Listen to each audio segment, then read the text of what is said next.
Ներկայացվել է բացառքի միջնորդությունը էլեկտրոնային համակարգում, որտեղ ընկերություն ներկայացնում է։ Շնորհակալություն, Պարսնալ եմ, Տասկավան, պարոն Էսրոկյան, այսօր ներկայացել ենք, քանի որ ժամանակը սուղեր, այսօր ենք հասել ներկայացնել միջնորդություն, բացառքի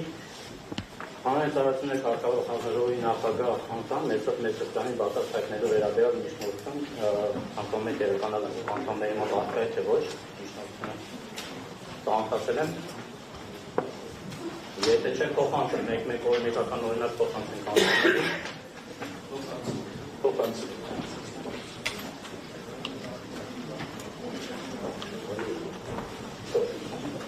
Թոս անդամների։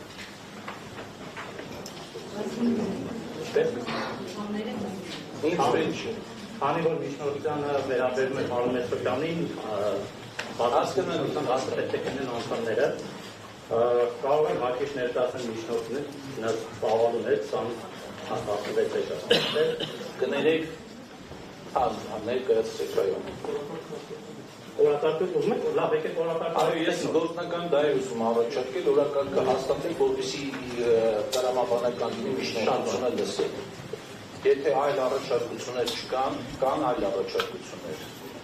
Չկան, այլ առաջարկություններ չկան, համեցեք։ Նախագահ, ունենք միջնորդություններ, բայց դա օրակարգի առաջին կամ երկրորդ հաղթի շրջանակներում կներկայացնեմ, քանի որ ընթացակարգը մանրակրկիտ ու դատավարության մուտքի տարբերություններ է ներկայացված չի վարչական վարույթի վարչարության հիմունքների մասին օրենքային էներգետիկայի մասին եւ հանրային ծառայությունների կարգավորող հանձնաժողովի մասին օրենքի կարգավորումների շրջանակներում միջնորդությունների փուլայնությունը ասենք էլի շատ հստակ չի, ուղղակի արձանագրելու համար, որ կան միջնորդություններ բուն վարույթի հետ կապված, որոնք ձեր ցույցությամբ հանձնաժողովի ցույցությամբ կներկայացնենք արդեն օրակարգ հաստատելուց հետո, բացարկը քննարկելուց հետո համապատասխան հարցի քննարկման շրջանակներում։ Շատ լավ։ Այլ առաջարկություններ չկան։ Օրակարգի հարցը դնում եմ քրեատվության, օրակարգի նախագիծը դնում եմ քրեատվության, ովքեր են կողմ, դեմ չկա, օրակարգը հաստատվեց։ Միջնորդությունը լսենք հիմա, թե անցնենք բացարկի միջնորդությունն եք ընթերցիկ լսենք։ Կապավ օրենսդրական պահանջների վերաբերյալ հատվածները չեմ անդրադառնամ փաստական հանգամանքներին,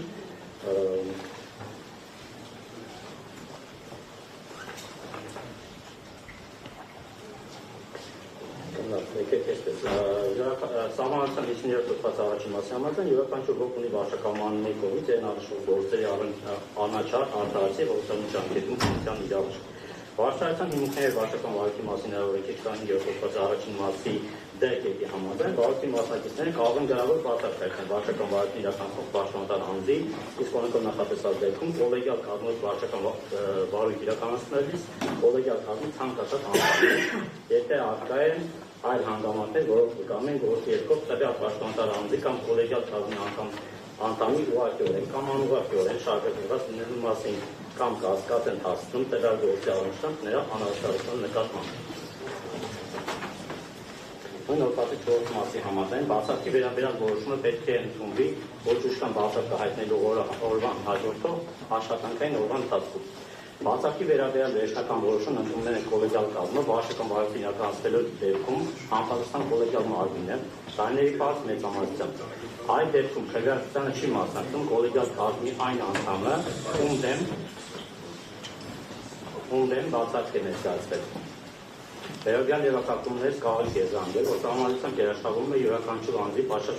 վարչարության իրավունքը, որի դրսևորումն են հանդիսանում վարչական մարմինների կողմից գործերի անաչառ, արտահայտի եւ ջանքերին քննության սկզբունքները։ Այդ համատեսում հատկապես անաչառ քննության սկզբունքի շրջանակներում էական երաշխիք է սահմանվում վարչարության հիմունքների վարչական վարույթի մասին օրենքը, որի հնարավորություն է տալիս վարույթի մասնակիցներին գրավոր բացառք հայտնել։ Իդրս արինի նաև կոլեգիալ կազմով վարչական վարույթ իրականացնելու դեպքում կոլեգիալ կազմի ցանկացած անդամին այն դեպքում, երբ առկա են հանգամանքներ, որոնք կկամեն գործի երկով կոլեգիալ կազմի տվյալ անդամի ուղղակիորեն կամ անուղղակիորեն շարժված լինելու մասին կամ կասկած են հարցում տվյալ գործի առնչությամբ նրա անաչառության նկատմամբ։